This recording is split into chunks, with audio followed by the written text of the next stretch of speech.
প্রথম আলোর অডিও সংবাদে স্বাগত। রোহান আদনান জানিয়ে দিচ্ছি দিনের প্রধান খবরগুলো। বাংলাদেশের আকাশে বৃহস্পতিবার পবিত্র শাওয়াল মাসের চাঁদ দেখা যায়নি, ফলে শুক্রবার রমজান মাসের ৩০ দিন পূর্ণ হবে। সেই হিসেবে বাংলাদেশে পবিত্র ঈদ উল ফিতর উদযাপিত হবে আগামী শনিবার।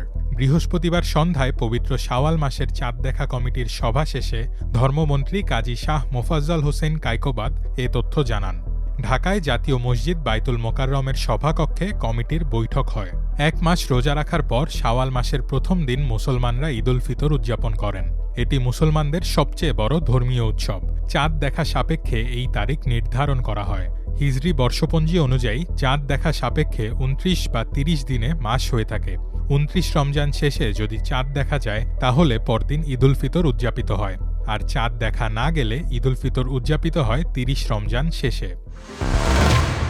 বিশ্ববাজারে জ্বালানি সরবরাহ স্থিতিশীল করতে সাগরে থাকা ইরানি তেলের ওপর থেকে বিধিনিষেধ শিথিল করতে পারে বলে জানিয়েছে যুক্তরাষ্ট্র। মার্কিন অর্থমন্ত্রী স্কট বেসেন্ট ফক্স বিজনেসকে দেওয়া এক সাক্ষাৎকারে এ খবর জানিয়েছেন। বেসেন্ট বলেন, যুক্তরাষ্ট্র একতরফাভাবে তাদের নিজস্ব তেলের মজুদ থেকেও তেল বাজারে ছাড়তে পারে। চলতি সপ্তাহের শুরুতে বেসেন্ট জানিয়েছিলেন, যুক্তরাষ্ট্রের অবগতিতেই ইরানি তেলবাহী ট্যাঙ্কারগুলো এরই মধ্যে হরমুজ প্রণালী ছাড়তে শুরু করেছে। এটি বিশ্ববাজারে তেলের সরবরাহ স্বাভাবিক রাখতে সহায়তা করবে। বেসেন্টের মন্তব্যের বিষয়ে বিস্তারিত তথ্য পাওয়া যাবে বলে আশা করা হচ্ছে। আনন্দের ঈদে এবার আতঙ্কই বেশি মধ্যপ্রাচ্যে প্রবাসী বাংলাদেশিদের মনে। মাথার ওপর দিয়ে ক্ষেপণাস্ত্র আর ড্রোনের উড়াউড়ি দেখতে হচ্ছে তাদের। কখন কোথায় আঘাত হানে সেই ভয় নিয়েই থাকতে হচ্ছে প্রতিক্ষণ। ইরানে গত ২৮ ফেব্রুয়ারি যুক্তরাষ্ট্র ও ইসরায়েল হামলা চালানোর পর শুরু হয়েছে এই যুদ্ধ। পাল্টাপাল্টি হামলায় আক্রান্ত হচ্ছে মধ্যপ্রাচ্যের অন্য দেশগুলো। তার মধ্যে শুক্রবার মধ্যপ্রাচ্যে মুসলমানদের সবচেয়ে বড় ধর্মীয় উৎসব ঈদ উল ফিতর উদযাপিত হবে। মধ্যপ্রাচ্যের যুদ্ধপীড়িত দেশগুলোতে ৫০ লাখের বেশি বাংলাদেশি রয়েছেন। জীবিকার প্রয়োজনে নানা ক্ষেত্রে কাজ করেন তারা। যুদ্ধের মধ্যে সৌদি আরব, বাহরাইন, আমিরাত ও ইরাকে কয়েকজন বাংলাদেশি নিহতও হয়েছেন। যারা আছেন, মৃত্যু ভয় সঙ্গী করে দিন কাটাতে হচ্ছে তাদের। পরিবার পরিজন ছেড়ে প্রবাস জীবনে এবারের ঈদে উৎসবের রং নেই, রয়েছে উদ্বেগ। কাতারের বাসিন্দাদের মুঠোফোনে সরকারের পক্ষ থেকে খুদে বার্তায় প্রতিনিয়ত সতর্ক করা হচ্ছে, দেওয়া হচ্ছে জরুরি নির্দেশনা। পরিস্থিতি খারাপ হলে ঘরের বাইরে বের হতে নিষেধ করা হচ্ছে। কাতার ও কুয়েত ছাড়াও সৌদি আরব, বাহরাইন, সংযুক্ত আরব আমিরাত ও ওমানেও যুদ্ধ পরিস্থিতি ঈদের আনন্দে বাদ সাধছে। এসব দেশের যেসব এলাকায় মার্কিন ঘাঁটি আছে, সেসব এলাকায় থাকা প্রবাসীরা সবচেয়ে ভীতিকর অবস্থার মধ্যে রয়েছেন। সৌদি আরবের পূর্বাঞ্চলীয় এলাকাগুলোতেও আছে আতঙ্ক। তবে দেশটির পশ্চিমাঞ্চলের গুরুত্বপূর্ণ শহর মক্কা, মদিনা ও জেদ্দায় পরিস্থিতি স্বাভাবিক রয়েছে।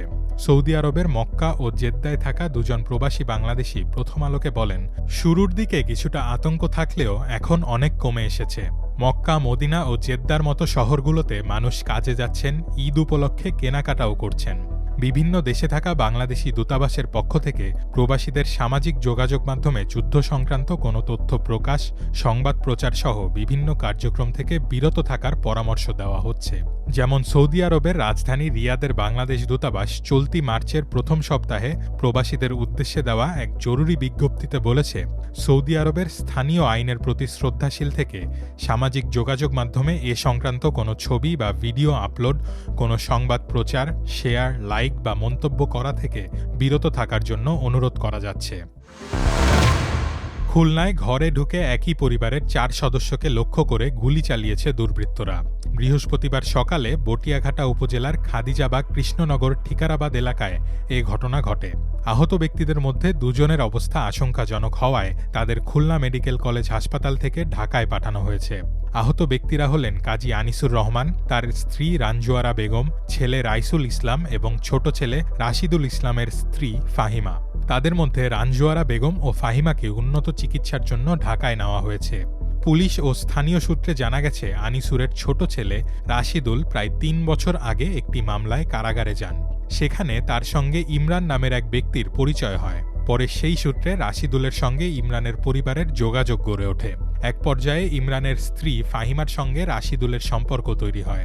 প্রায় ৬ মাস আগে ইমরান আবার একটি মামলায় কারাগারে গেলে রাশিদুল ফাহিমাকে বিয়ে করেন। এ ঘটনায় ক্ষুব্ধ হয়ে ইমরান প্রতিশোধ নেওয়ার চেষ্টা করছিলেন বলে অভিযোগ রয়েছে। বৃহস্পতিবার সকাল 6:30টার দিকে একদল দুর্বৃত্ত ঘরে ঢুকে পরিবারের সদস্যদের লক্ষ্য করে এলোপাতাড়ি গুলি চালায়। পরে স্থানীয় লোকজন আহত ব্যক্তিদের উদ্ধার করে খুলনা মেডিকেল কলেজ হাসপাতালে নিয়ে যান। ঢাকার সদরঘাট লঞ্চ টার্মিনালে ঈদে ঘরমুখী যাত্রীদের চাপ রয়েছে। বৃহস্পতিবার বিকেলে এমন চিত্র দেখা যায়। সরেজমিনে দেখা যায় দক্ষিণাঞ্চলের বিভিন্ন গন্তব্যে যাওয়ার জন্য যাত্রীরা সদরঘাট লঞ্চ টার্মিনালে আসছেন। টার্মিনালে যাত্রীদের চাপ রয়েছে। নোঙর করা সব লঞ্চে উল্লেখযোগ্য সংখ্যক যাত্রী রয়েছেন। লঞ্চঘাটের এক যাত্রী মোহাম্মদ হুমায়ুন কবির প্রথম আলোকে বলেন, তারা প্রায় ২০ জন একসঙ্গে এসেছেন। তারা যাবেন ভোলার চরফ্যাশন। আল ওয়ালিদ ৪ নামে একটি লঞ্চ আছে, তবে সেটি যাত্রীতে ভরে গেছে, সেখানে সিট পাওয়া যাবে না। আরও একটি লঞ্চ আসার কথা রয়েছে, সেখানে সিট পাবেন, সেই আশায় তারা অপেক্ষা করছেন। লঞ্চ টার্মিনালে বিশেষ দায়িত্ব পালন করছেন আনসার সদস্য মোহাম্মদ আজিম উদ্দিন। তিনি প্রথম আলোকে বলেন, মঙ্গলবার থেকে সদরঘাটে যাত্রীদের চাপ তৈরি হয়েছে। বৃহস্পতিবার সকাল থেকেই এখানে যাত্রীদের চাপ রয়েছে। বিকেলের দিকে কিছুটা বেড়েছে। অন্যদিকে ঢাকা টাঙ্গাইল মহাসড়কের গাজীপুরের কলিয়াকৈর উপজেলার চন্দ্রা ত্রিমোর এলাকায় বৃহস্পতিবার বিকেল থেকে মহাসড়কে যানবাহনের চাপ কমতে শুরু করেছে।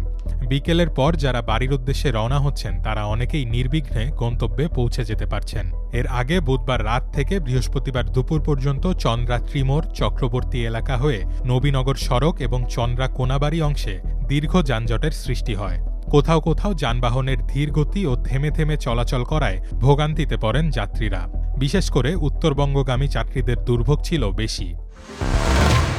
এই ছিল এখনকার মতো। প্রথম আলোর অডিও সংবাদ শুনুন আমাদের ইউটিউব চ্যানেল, ফেসবুক পেজ এবং prothomalo.com-এ।